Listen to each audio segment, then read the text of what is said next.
उनका देश मतलब कच्चेदारी, हवाई कच्चेदार जो चड्डी वाले थे वही उनका देश है, उससे ज्यादा देश इनके लिए नहीं है। मैं बताना चाहता हूँ आरएसएस वालों को, मैं ये उनको सख्ती से बताना चाहता हूँ कि आपने गांधी की हत्या की, आपको गाँव से भाग के शहरों में आना पड़ा। अब अगर किसानों की हत्या करोगे और किसानों के ऊपर अत्याचार करोगे तो आपको शहरों में रहने की भी जगह नहीं मिलेगी, आपकी नस्ल नहीं, फसल भी नहीं बचेगी और कुछ नहीं बचेगा। अटल बिहारी वाजपेयी जी ने बताया था कि वक्तृत्व यही नेतृत्व और यही कर्तृत्व है हमारा, मतलब बकलोली के सिवाय हम कुछ नहीं कर सकते। और इनके 6 साल के शासन में इन्होंने बता दिया कि हम बकलोली करेंगे और लोगों को बांटने का काम करेंगे, लूटने का काम करेंगे, खसोटने का काम करेंगे और वही कर रहे हैं। एससी लोगों को बोलते हैं ये आरक्षणवादी है, एसटी लोगों को बोलते हैं ये नक्सलवादी है, अभी सिख लोगों को क्या बोल रहे हैं ये कि ये खालिस्तानवादी है। मुसलमान तो आरक्षण यानी आतंकवादी है ही इनके नजर में, तो खाली राष्ट्रवादी और राष्ट्रभक्त नाम के खुद को तमगे लगाने वाले ये बोगस लोगों के विरोध में करोड़ों की संख्या में किसान बैठा हुआ है। फिलहाल देश भर में किसान आंदोलन जोरों पर है। मोदी सरकार के खिलाफ किसानों का गुस्सा रास्तों के जरिए फूटे जा रहा है। नागपुर में भी किसान आंदोलन चल रहा है। किसान सेवा संघ के अध्यक्ष, राष्ट्रीय अध्यक्ष अविनाश जी काकड़े हमारे साथ हैं, उनसे बात करेंगे। सर, जिस तरह से मोदी सरकार का किसानों के प्रति रवैया रहा है, क्या कहेंगे? किसान रास्ते पे है। देखो, ये मोदी सरकार नहीं, ये संघी सरकार है। मोदी सरकार नहीं, संघ की सरकार है। और जो संघी सरकार बोगस सरकार है, क्योंकि आरएसएस संगठन ही बोगस है। ये कहीं भी रजिस्टर्ड संगठन नहीं है, किसी भी भारतीय संविधान की धारा में रजिस्टर्ड न होने वाला संगठन है आरएसएस, जो करोड़ों रुपए इकट्ठा करता मगर इसका हिसाब नहीं देता, जो अनेकों दंगल करता मगर इसका हिसाब नहीं देता, जो अनेकों हत्या करता मगर उसकी कोई बात और उसका कोई हिसाब नहीं देता, क्योंकि हत्या करने वाला हमारा आदमी नहीं था, ये बोलने वाला ऐसा संगठन है। ये संगठन लोगों को अभी प्रमाण पत्र दे रहा है, बोगस यूनिवर्सिटी लोगों को प्रमाण पत्र दे रही है।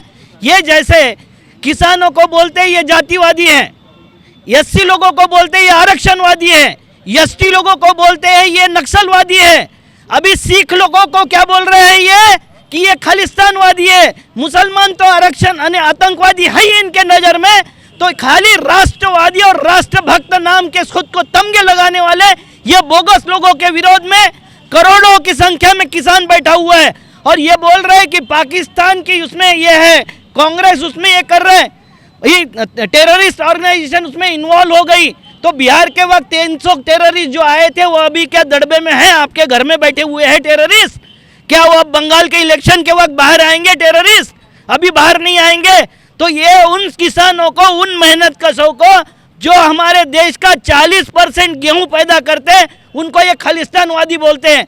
और मैं आपको बताता हूँ, गिड्डे नाम का एक हरामी जो यहाँ मराठा और दलितों के बीच में झंझट लगाने वाला आदमी वहाँ डेरा लेके बैठा हुआ है, और वो कौन से मोमेंट में वहाँ विस्फोट पैदा करेगा, कौन से मोमेंट में अपने लोगों को बुला के बम विस्फोट करेगा, उसकी कोई खातरी नहीं रहे, किसी को गारंटी नहीं है।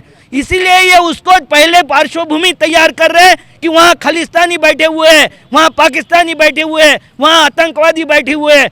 मैं बताना चाहता हूँ आरएसएस वालों को, मैं ये उनको सख्ती से बताना चाहता हूँ कि आपने गांधी की हत्या की, आपको गाँव से भाग के शहरों में आना पड़ा। अब अगर किसानों की हत्या करोगे और किसानों के ऊपर अत्याचार करोगे तो आपको शहरों में रहने की भी जगह नहीं मिलेगी। इसके बाद में आप भागकर कहाँ जाओगे ये तय आप पहले से कर लो, वरना आपकी नस्ल नहीं, फसल भी नहीं बचेगी और कुछ नहीं बचेगा। सरकार प्रोड्यूस कर रही है, किसी भी मुद्दे पर जवाब नहीं देना है। जब इनके पास में जवाब नहीं होता तो किसी को आतंकी बोलना, किसी को नक्सलवादी बोलना, किसी को कुछ बोलना, किसी को कुछ बोलना, ये इनके पलायनवाद के हथियार है। और वो हथियारों के साथ में ये अपना धंधा करते हैं, राजनीति इनके लिए धंधा है। उनके जो पहले प्रधानमंत्री बने थे अटल बिहारी वाजपेयी जी ने बताया था कि वक्तृत्व यही नेतृत्व और यही कर्तृत्व है हमारा, मतलब बकलोली के सिवाय हम कुछ नहीं कर सकते। और इनके 6 साल के शासन में इन्होंने बता दिया कि हम बकलोली करेंगे और लोगों को बांटने का काम करेंगे, लूटने का काम करेंगे, खसोटने का काम करेंगे, और वो कर रहे। वो एक तरफ मोदी बोलते हैं कि हम एमएसपी का हम आपको वचन देते हैं, और नरेंद्र तोमर बोलते हैं कि नहीं भाई ये तो सरकार, ये व्यापारी और किसान के बीच का सौदा है, उसमें हम कहाँ आ गए। तो ये चोर है, पूरी तरीके से चोरी करते हैं। पूरी तरीके से ये झूठा वाक्य प्रचार करते हैं और हर तरीके ये बोलते हैं कि ये जुमले थे। ये एमएसपी भी उनका जो कहा हुआ है ना फीसद ट्विटर और फेसबुक और इस पे, कल जाके अमित शाह ये बोलेगा कि ये जुमला था। तो इसलिए किसान अभी मानने वाला नहीं है, इनकी रीढ़ बजाने वाला है। ये दुगने दाम की बात कर रहे हैं तो या तो अगला भी दाम नहीं मिला। दुगने दाम तो 8 गुना 10 गुना दाम तो जय शाह को मिले हैं, उसके कंपनी के मल्ल्या को मिले हैं, उसके बाद में अडानी को मिले, अंबानी को मिले। 64वें नंबर भी थी अंबानी की कंपनी, अभी चौथे नंबर पे वर्ल्ड में। कोरोना काल में सब बर्बाद हो गए, अंबानी चौथे नंबर पे आ गया, अडानी अब उससे आगे बढ़ गया।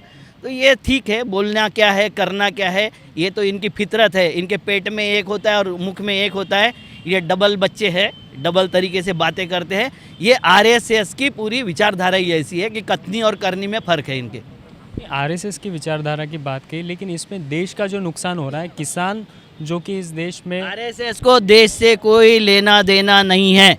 इनकी राष्ट्रभक्ति भी बोगस है और इनकी राष्ट्र की व्याख्या भी बोगस है। इनको देश से कोई लेना देना नहीं है। उनका देश मतलब कच्छेदारी, हवाई कच्छेदार जो चड्डी वाले थे वही उनका देश है, उससे ज़्यादा देश इनके लिए नहीं है। जब इनको वर्गनी दे रहे थे, इनको पैसा दे रही थी पाटीदार कौम गुजरात की, तो इनके लिए वो हिंदू थे। जैसे ही उन्होंने आरक्षण मांगा वो कौन हो गए? पाटीदार हो गए। कभी गुजर हो गए, कभी जाट हो गए, कभी मराठा हो गए, कभी यहाँ रेड्डी हो गए, कप्पू हो गए, कम्मा हो गए। तो जब तक आप उनसे मांगते नहीं, उनको दक्षिणा चढ़ाते रहते हो, जब तक आप हिंदू हो। जिस दिन आपने दक्षिणा बंद कर दिए, फिर आपकी जात निकालेंगे, आपकी कौम निकालेंगे, आपका आतंकवाद निकालेंगे, आपका नक्सलवाद निकालेंगे। ये बदमाश लोग हैं, पूरी तरीके से बदमाश है। हमारे पुरखे यार मूर्ख नहीं थे, 70 साल उन्होंने इनको आने नहीं दिया कहीं। हमारे जो पढ़े लिखे लोग हैं, ये मूर्खता में इन लोगों को छाती पे बिठा लिए। इसको समझने की ज़रूरत है।